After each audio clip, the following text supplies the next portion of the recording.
Ladies and gentlemen, at the beginning of this trial, I told you that I was going to ask you to do two things then. I'm asking you to do the same two things now, and it's use your common sense and search for the truth. That is what the bulk of those instructions are telling you to do. You have heard all of the evidence in this case. You have heard from dozens of witnesses. You have seen hundreds of images, watched stacks of videos. You are fully equipped to determine what the facts are, what it is that happened on April 1st and April 2nd. All of that information has rendered you capable of rendering fair and rational verdicts. And the judge has instructed you on the law, and shortly, probably not today, but when you come back tomorrow, it's going to be your time to let your voice heard after hearing everything that you have heard. On the night of April 1st, 2024, into April 2nd, 2024, Sade Robinson was murdered. She was taken to Waramont Park, cut into pieces, dispersed mostly into Lake Michigan, her car taken to the north side of Milwaukee, and burned behind an abandoned building at 30th and Lisbon. And the evidence in this case has shown you beyond a reasonable doubt that the individual responsible for those intentional acts is Maxwell Anderson. This is my opportunity to summarize the evidence for you, and I'm going to do it in kind of essentially the form of a timeline on the TV screen here. So we'll start out with Sade's day. And Sade Robinson, she was a 19-year-old young woman just coming into adulthood. She was anything and everything that any 19-year-old would want to be. She worked a job. She worked two jobs. She went to MATC. She was supporting herself. She had her small Lower East Side apartment, modest. And most of all, she was loved and respected by her family. She was fun, social, and clearly anybody knew her, cared about her deeply, until she came into contact with 33-year-old Maxwell Anderson. At 9 a.m., April 1st, Sade left her apartment at 1858 North Commerce Street. She is wearing the last clothes she would ever wear, that white cable knit top, the black puffy coat, the ripped jeans, and the white shoes. And she went to work at Pizza Shuttle.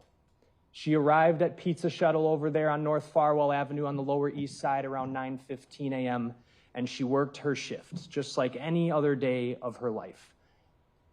Beginning around 4:15 p.m., she began texting with Maxwell Anderson. They had met the previous weekend at Victor's. You saw the video of her going into Victor's and then him walking her out.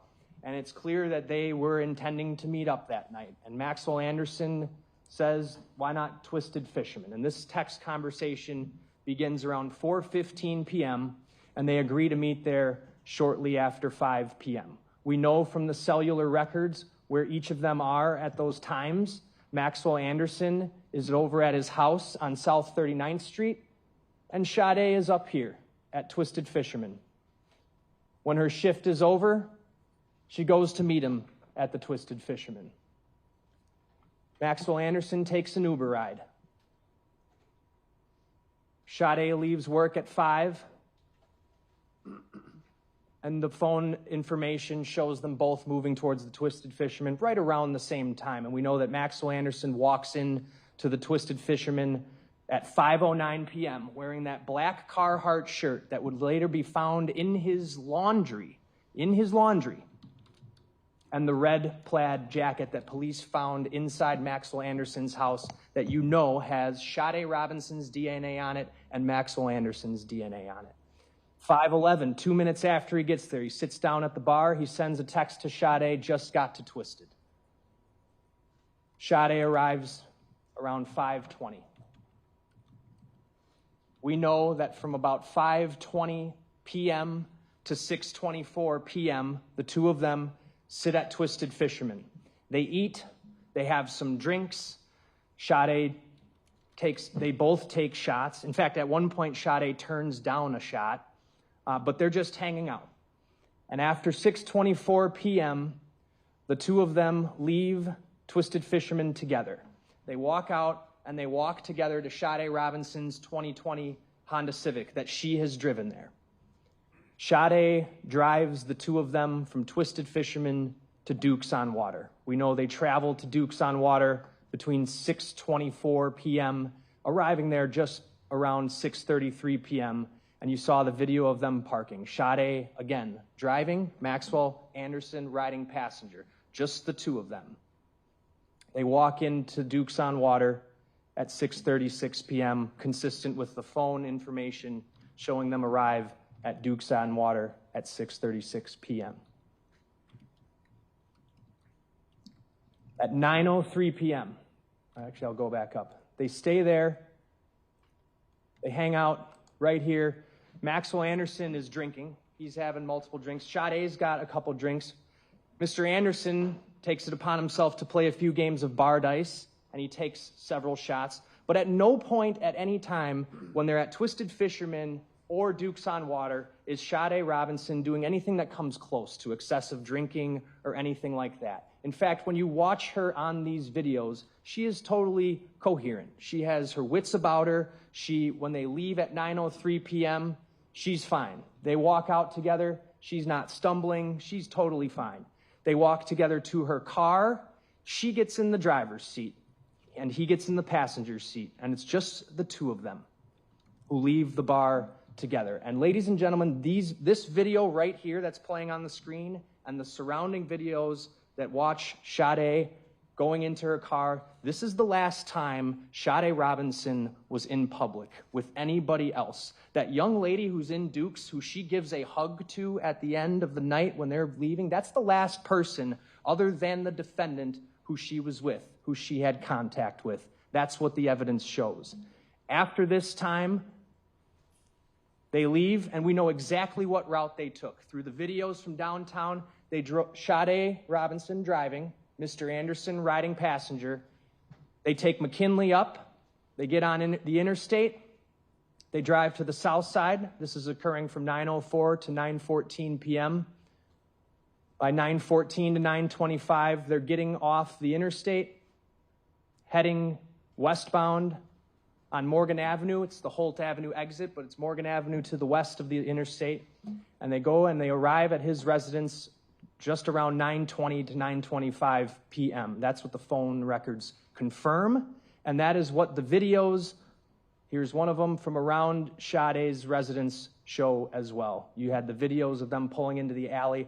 All of this confirming, by the way, that Sade Robinson's phone is essentially wherever her car is that night, right? It's at Pizza Shuttle when she's working, it's at Twisted Fisherman when she's there, and it goes back to her with Maxwell Anderson after they leave Dukes. And they don't stop anywhere. Remember that. When they leave Dukes, they don't stop anywhere. It's a continuous trip on that Life 360 app from Dukes to Mr. Anderson's home, and they arrive there at 9:20 p.m.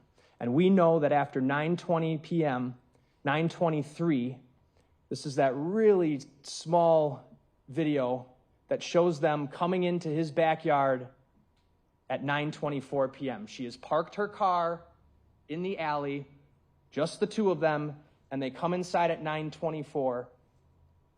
And by 9:25 p.m., they are upstairs. That motion light is on. And you heard from the detective who watched this video for hundreds of hours. You saw a lot of the clips from here overnight, some of them pretty cumbersome, but what did that establish that happened? It established that they were both there in Maxwell Anderson's apartment, and there is constant movement coming from that upstairs front window, starting at 9:25 p.m. when they're up there and going essentially on and off all the way up until 12:45 a.m., at which time all movement at that house, in that front window, and in that backyard by that back gate stops. What else happens in that time? You see movement beginning at 11:24 p.m. in the side yard. Here's the slide that shows their phones remaining there, corroborating what the video shows of her car arriving there as well. At 11:25 p.m., we see that movement in the side yard beginning. Then there's movement again after 11:25 p.m. on and off in that above front room. 12:05 to 12:08 a.m., what do we know is happening? We know that Maxwell Anderson is on his phone traversing his photo gallery where he has, by 12:05, already acquired pictures, already taken pictures of Sade Robinson incapacitated on his couch. She is face down. Her face is buried in his couch cushion. He has her breast exposed, and he is grabbing her right breast, the breast that would later be cut off of her body, and pulling her pants down. And you know from the search warrant of the house, this right here is that brown ottoman. This right here is the red couch. Between the movement in that front window and these photographs, you know that Sade Robinson became incapacitated while she was in that front room of Maxwell Anderson's house, laying on his couch, face down. She is out of it there. Out of it. He is grabbing her because he knows he can, because she's not going to do anything about it. She has no power. You can see that in those photos. Her face down in the cushions. 12:44 a.m., this is the last movement in that side yard. And if you recall, I made it a point to ask about the 2 blinking lights from her car, the Honda Civic. You saw it in the video from when they left Dukes on Water, and you see it in this video from across the street. It's faint, but it's there. This is the time, ladies and gentlemen, where Maxwell Anderson is removing Sade's body from his house, taking her to the car. It's now time to get rid of her, and he's got to do it in her car. He needs the car away from his home. He needs to get rid of anything that's going to tie her back to his home. He needs that car gone. He needs her gone. 12:47 a.m. is when we see the car leaving the house, going southbound, exiting onto Euclid, and from there you saw an exhausting amount of videos showing the car driving away from his house, northbound to the north side of Milwaukee. That was 12:49, 12:51 going northbound on 35th Street, passing Badger Ham, 12:53 a.m. northbound, passing 35th and Greenfield, and eventually we get the exact route that is taken when we get the phone records. He drove northbound on 35th, he went to the downtown area, and he ultimately exited the interstate just prior to 1:00 a.m. Remember, this timestamp was off by about 2 minutes and I thought it was 2 minutes, 40 seconds or so that the detective said. That is her car. We know it's her car because this camera happens to have a license plate reader. And that license plate reader is putting her on that exit ramp downtown at the exact same time that her phone, her Life 360 and Verizon records show that car would be exiting at that same time. What can you conclude from that? You can conclude that her phone is in that car. She's in that car. Someone's driving that car. It's Maxwell Anderson.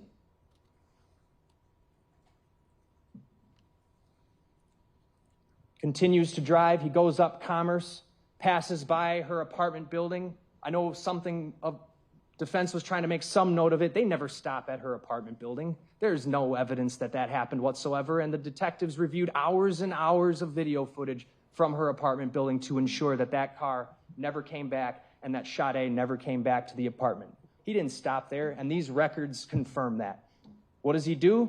He drives the car with her body up into the River West area by about 1:33 a.m.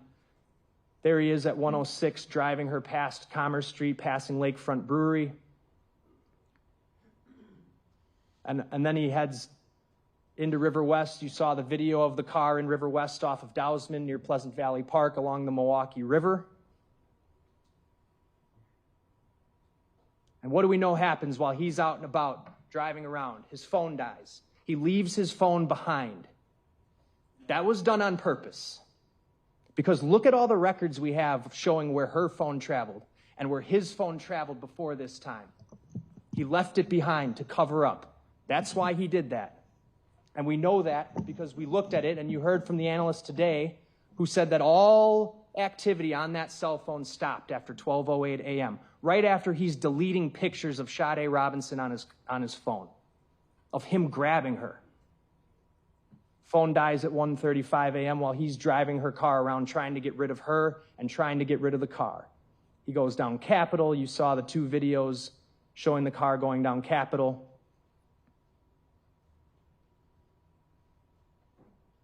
He doubles back towards the interstate.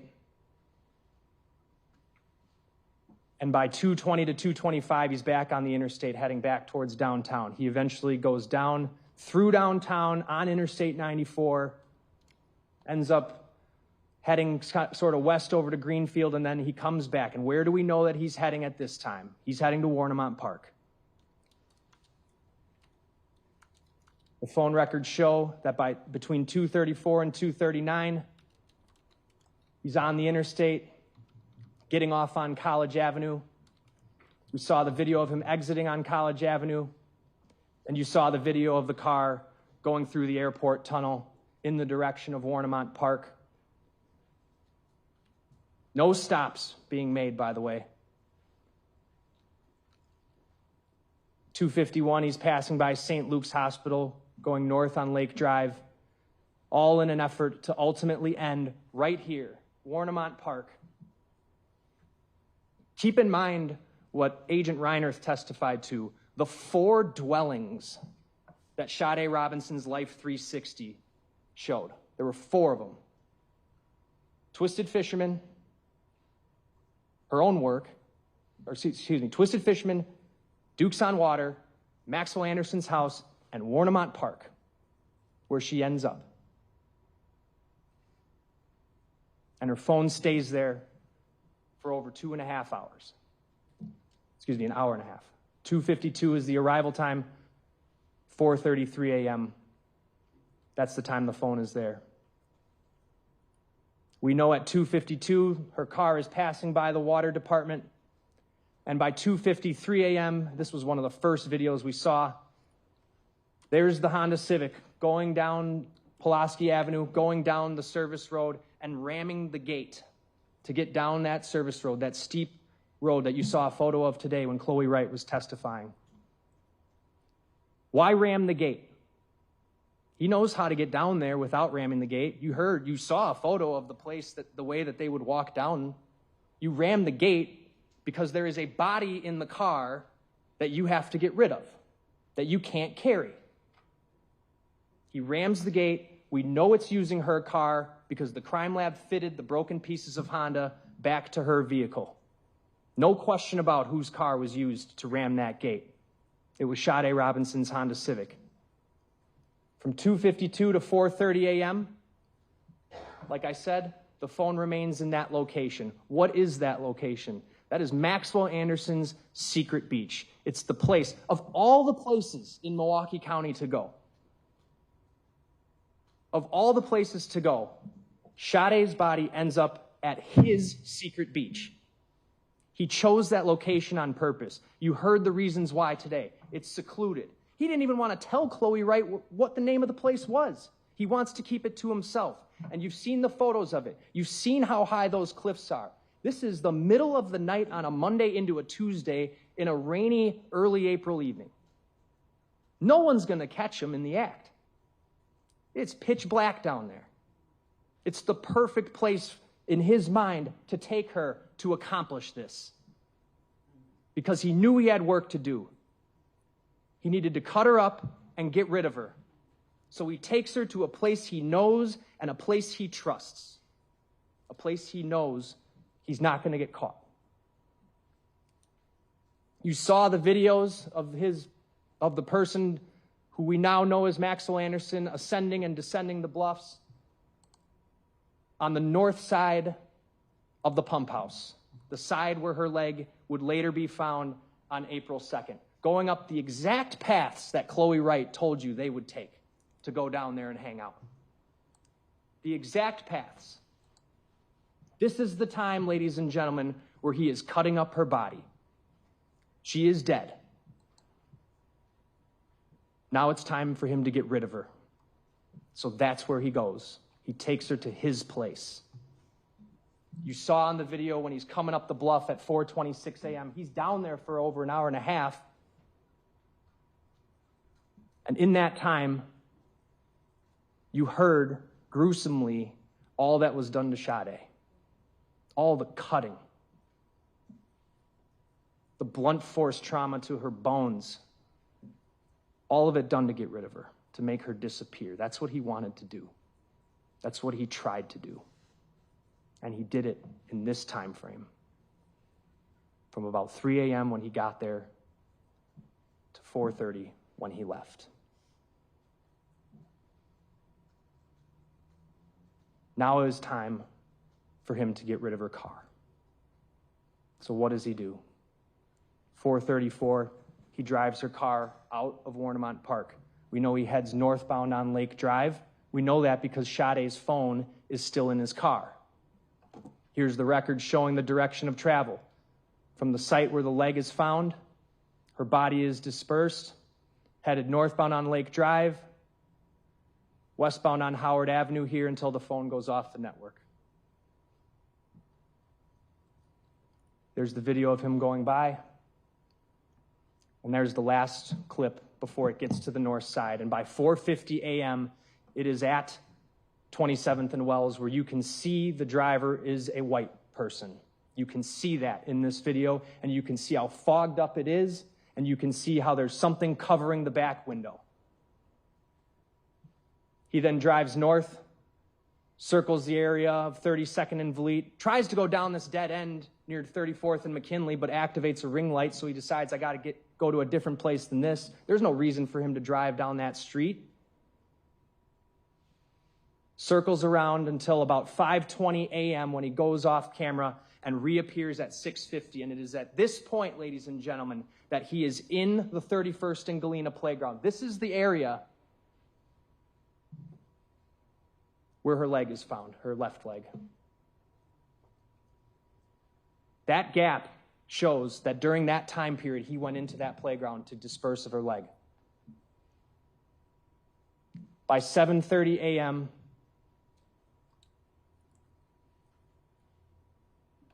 you saw the video of him walking away from the burning car, where we now know from the crime lab he used an ignitable petroleum distillate to light the car on fire. And he walks away. And the trail of videos capture him walking southbound on 30th. He goes down Walnut Street. Trail of videos captures him all the way at 8:12 when he boards a Milwaukee County Transit bus, where his face is clearly visible, clear as day, and he's wearing a hoodie, that gray hoodie that would later end up in a dumpster 2 houses down from his. Tried to get rid of it, but he didn't. They found it. And whose DNA is on the hoodie? That is not the hoodie he's wearing on the date, by the way. That's the hoodie he's wearing after he has just dismembered a body and burned a car. And whose DNA is on it? His and Sade's. What are the chances of that? It's because he did it. It's because he's responsible. And he takes the bus home. He sits there, not a single time pulling out his phone. Why? Because he left it back home on purpose. And then by 8:42, walking in his back gate with that massive backpack that we have never found. He got rid of it. And whatever else was in it and whatever else was used, he tried to get rid of everything. He tried to cover up. And what does he do after he gets home? He powers up his phone and he sends a text. Morning, how's work going? Disgusting. Right after he's just burned her car, killed her. Why did he do that? He's covering up. He's trying to cover his tracks. He's trying to make sure everything seems normal. Same reason he went to work that day. Couldn't let his routine go out. He needed to maintain appearances, despite the fact that in the middle of the night, he's out cutting up a human body and burning a car. And by 5:29, Sade's leg is found on April 2nd.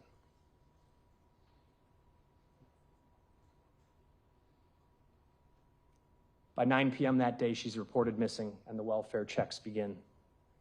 By 1 p.m. on the 4th, Mr. Anderson's arrested. And we know that in the subsequent days and month later, April 18th, May 11th, additional body parts are found. Her head, her right breast have never been found. He succeeded in getting rid of those. That's what happened. Those are the facts. That's what the evidence showed. Now you have to decide, based on the law given to you, the crimes. I want to focus on the homicide count.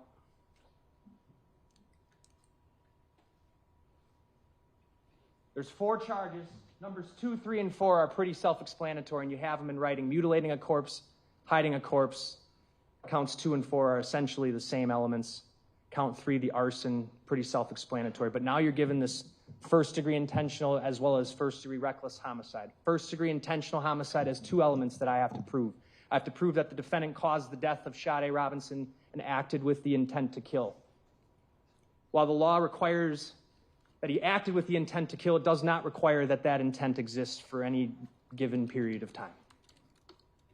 In fact, it says it may be formed at any time before the act, including the instant before the act. And you're also instructed that intent should not be confused with motive. While proof of intent is necessary, proof of motive is not. Motive being the reason why someone did something. That's not what we have to prove. We have to prove intent. And only if you don't all agree that he is guilty of first-degree intentional homicide, which I'm confident you will, do you even look at first-degree reckless homicide. The defendant caused the death of Sade Robinson, caused the death by criminally reckless conduct under circumstances that showed utter disregard for human life. Did he show any regard for life at all? No. So how do we know this was intentional? Everything you heard shows this was intentional.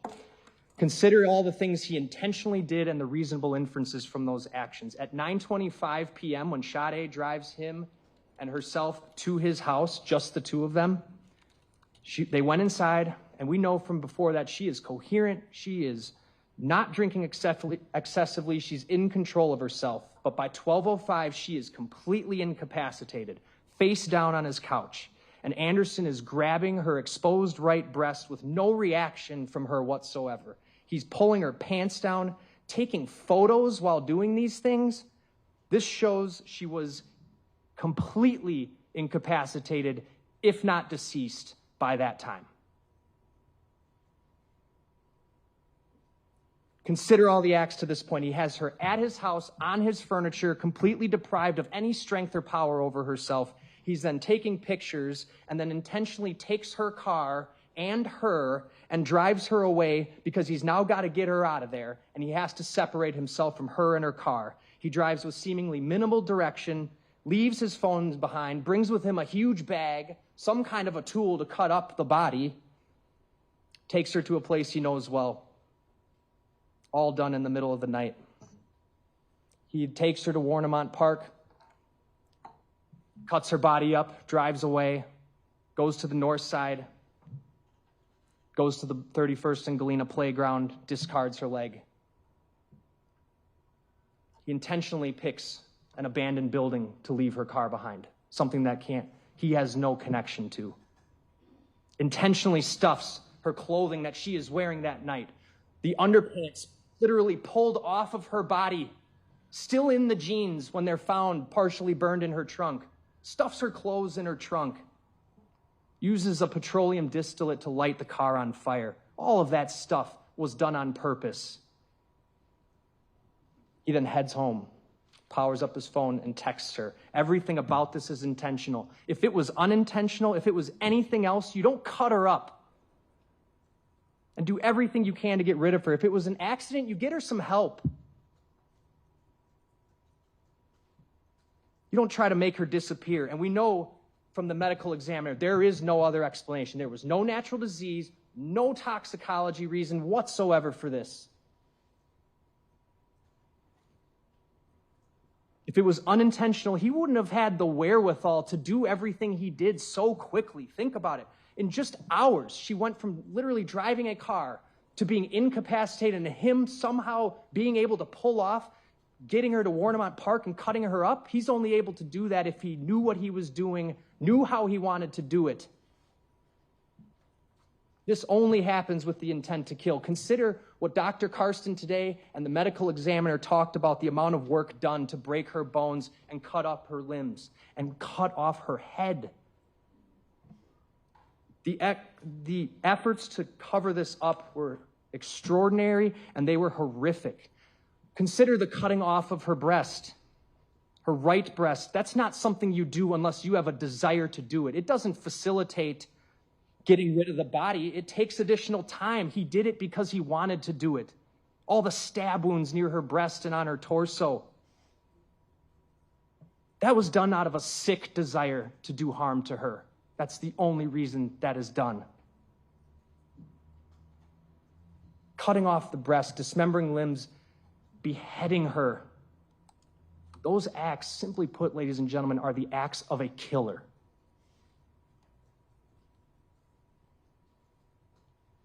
They are not the acts of someone who is acting on impulse in a moment or acting on emotion. Who does this? What kind of person cuts someone's head off? A killer. A killer who's trying to get away with killing. His actions afterwards betray any innocence. That's how the evidence shows that what Maxwell Anderson did to Sade Robinson was an intentional homicide. There is no question behind the intent, and there's no question about the person responsible for doing it. The killer is him. He's the last person to be with her, the last one texting her, the last one whose residence she was at, the last one who had her car, the last one who had her phone, the last one who was with her. The one who burned her car. He did everything he could to try to get away with it. He tried to cover up. He tried to fool the police. He's trying to fool all of you, but he doesn't get to do that. You've all seen the evidence. It's time that you let the evidence speak the truth and you find him guilty.